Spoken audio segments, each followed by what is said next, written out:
मार्गशीर्ष एकादशी कथा. सूतजी म्हणाले, हे ऋषीगण, प्राचीन काळी भगवान श्रीकृष्णाने त्यांच्या उत्साही भक्त युधिष्ठिरला ह्या व्रताची कथा आणि उत्पत्ती सांगितली. मी तुम्हालाही तेच सांगत आहे. युधिष्ठिरने एकदा भगवंतांना विचारले होते की एकादशीचे व्रत कसे पाळले जाते आणि त्याचे फायदे काय आहेत. कृपया मला व्रताच्या दिवशी केलेले विधी सांगा.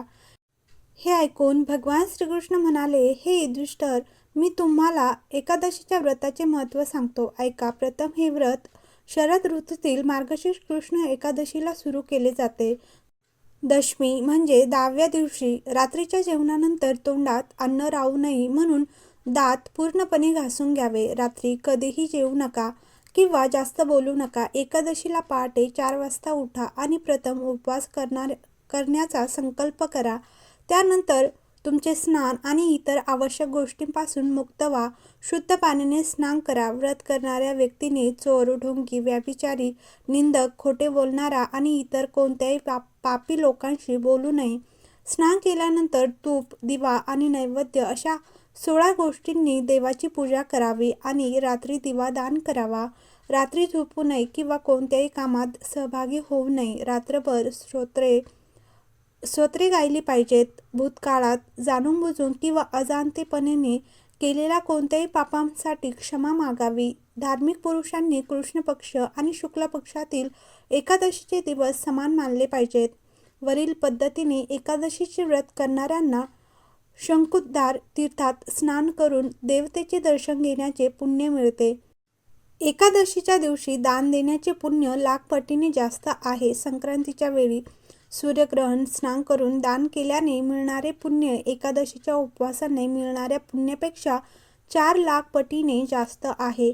अश्वमेध यज्ञापेक्षा 100 पटीने. 60 वर्ष 1 लाख तपस्वींना भोजन देण्यापेक्षा 10 पटीने आणि 10 ब्राह्मणांना किंवा 100 ब्रह्मचार्यांना भोजन देण्यापेक्षा 1000 पटीने जास्त आहे. कन्यादान केल्याने 1000 पटीने जास्त मिळते. ज्ञानदान केल्याने 10 पटीने जास्त मिळते.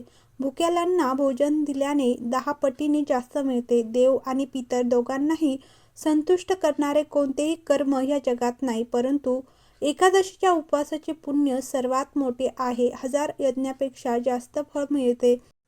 ह्या व्रताचे परिणाम देवांनाही दुर्मिळ आहे. रात्री जेवणाऱ्यांना उपवासाचे अर्धे फायदे मिळतात आणि जे दिवसातून एकदा जेवतात त्यांनाही अर्धेच मिळतात. तथापि देवता देखील निर्जल उपवास करण्याचे महात्म्य वर्णन करू शकत नाही. युधिष्ठिर म्हणाले, हे प्रभू, तुम्ही हजारो यज्ञ आणि लाखो गायींच्या दानाची तुलना एकादशी व्रताशी केली नाही, तर मला सांगा की हा दिवस इतर सर्व तिथींपेक्षा कसा श्रेष्ठ झाला. भगवान म्हणाले, हे युधिष्ठिर, सत्ययुगात मूर नावाचा राक्षस जन्माला आला. तो खूप शक्तिशाली आणि भयानक होता. ह्या भयानक राक्षसाने इंद्र, आदित्य, वसु, वायू, अग्नी आणि इतरांसह सर्व देवांना पराभूत करून तिथून हाकलून लावले. भयभीत होऊन इंद्र आणि सर्व देवांनी भगवान शिव यांना संपूर्ण घटना सांगितली. ज्यांनी म्हटले, हे कैलासाचे स्वामी, मूळ राक्षसाच्या भीतीने सर्व देव नश्वर जगात भटकत आहे. भगवान शिव म्हणाले, हे देवा, तिन्ही लोकांचे स्वामी, त्यांच्या भक्तांचे दुःख नष्ट करणारे भगवान विष्णू यांचा आश्रय घ्या. केवळ तोच तुमचे दुःख कमी करू शकतो. शिवांचे हे शब्द ऐकून सर्व देव क्षीरसागराकडे पोहोचले. तिथे पडलेल्या परमेश्वराला पाहून ते हात जोडून त्यांची स्तुती करू लागले. हे देवांनी स्तुती करण्यास पात्र असलेल्या परमेश्वरा, देवाचे रक्षक मधुसूदन, तुला पुन्हा पुन्हा नमस्कार असो. तुला नमस्कार असो. कृपया आमचे रक्षण करा. राक्षसांपासून घाबरून आम्ही सर्व तुमच्या आश्रयाला आलो आहोत. तुम्ही ह्या जगाचे निर्माता, पालनपोषण करता आणि संहार करता आहात. तुम्ही सर्वांना शांती देणारे आहात. तुम्ही आकाश आणि पाताळ देखील आहात. तुम्ही सर्वांचे पितामह आहात. ब्रह्मा, सूर्य, इंद्र, अग्नी, साहित्य, होम, यज्ञ, मंत्र, तंत्र, जप, यजमान, यज्ञ, कर्म, कर्ता आणि भोक्ता. तुम्ही सर्वव्यापी आहात. तिन्ही लोकांमध्ये तुमच्याशिवाय काहीही जंगम किंवा अचल नाही. हे प्रभू, राक्षसांनी आम्हाला पराभूत केले आहे आणि तुम्हाला स्वर्गातून हाकलून लावले आहेत आणि सर्व देव इकडे तिकडे धावत आहे. कृपया त्या राक्षसापासून आमचे रक्षण करा. इंद्राचे हे शब्द ऐकून भगवान विष्णू म्हणाले, हे इंद्र, सर्व देवांना जिंकणारा हा कपटी राक्षस कोण आहे? त्याचे नाव काय आहे? तो किती शक्तिशाली आहे? तो कोणाच्या आश्रयाखाली आहे? त्याचे निवासस्थान कुठे आहे? मला हे सर्व सांगा. भगवंताने हे शब्द ऐकून इंद्र म्हणाला, प्रभू, प्राचीन काळी नादिजिंग नावाचा एक राक्षस होता. त्याला मूर नावाचा एक मुलगा होता, जो खूप शक्तिशाली आणि प्रसिद्ध होता. त्याने चंद्रवती नावाच्या नगरीवर राज्य केले. त्याने सर्व देवतांना स्वर्गातून हाकलून लावले आहे आणि तिथे आपले अधिकार स्थापित केले आहे. त्याने इंद्र, अग्नी, वरुण, यम, वायू, ईशा, चंद्रमा आणि नैऋत्य यांचे स्थान घेतले आहे. तो स्वतः सूर्यासारखा चमकतो. तो स्वतः मेघ बनला आहे आणि अजिंक्य आहे. हे राक्षसांचा नाश करणारा या दुष्टाला मार आणि देवांना अजिंक्य बनवा. हे शब्द ऐकून भगवान म्हणाले, हे देवांनो, मी लवकरच त्याचा नाश करीन. चंद्रवती नगरात जा. ह्या शब्दांनी भगवान आणि सर्व देव चंद्रवतीकडे निघाले. त्यावेळी मूर राक्षस आपल्या सैन्यासह युद्धभूमीवर गर्जना करत होता. त्याची भयानक गर्जना ऐकून सर्व देव घाबरून सर्व दिशांना पळून गेले. जेव्हा भगवान स्वतः युद्धभूमीवर आले तेव्हा राक्षसांनी शस्त्र आणि कवचांनी त्याच्यावर हल्ला केला. भगवंतांनी त्यांना सापासारखे बाणांनी भोसकले. अनेक राक्षस मारले गेले. फक्त मूरच राहिला. तो अटळ दृढ निश्चयाने परमेश्वराशी लढत राहिला. भगवंतांनी मारलेला प्रत्येक तीक्ष्ण बाण त्याला फुलासारखा वाटत होता. त्याचे शरीर फाटले होते, पण तो लढत राहिला. दोघांमध्ये कुस्तीचा सामनाही झाला.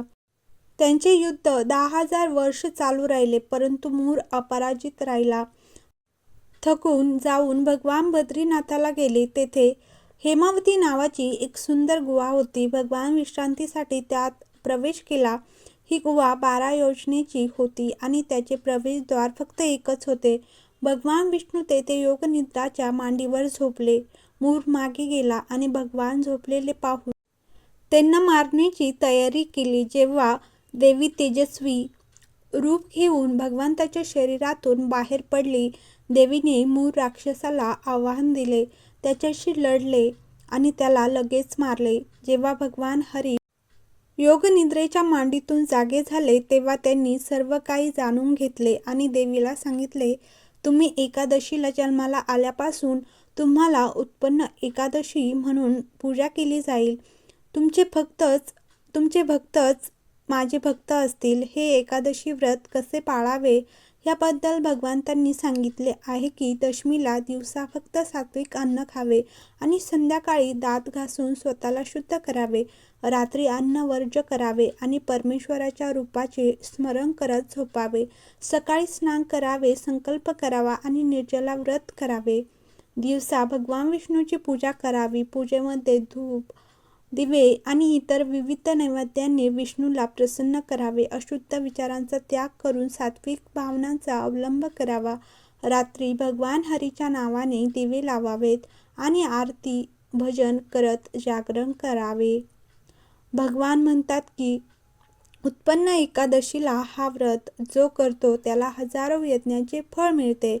या एकादशीचे व्रत भक्ताने पाळल्याने मिळणाऱ्या पुण्यापेक्षा विविध धार्मिक कार्य केल्याने मिळणारे पुण्य अनेक पटीने जास्त असते. हर हर महादेव. श्री शिवाय नमस्तुभ्यम. व्हिडिओ आवडला असेल तर लाईक करा, कमेंट करा आणि चॅनलला सबस्क्राईब करा.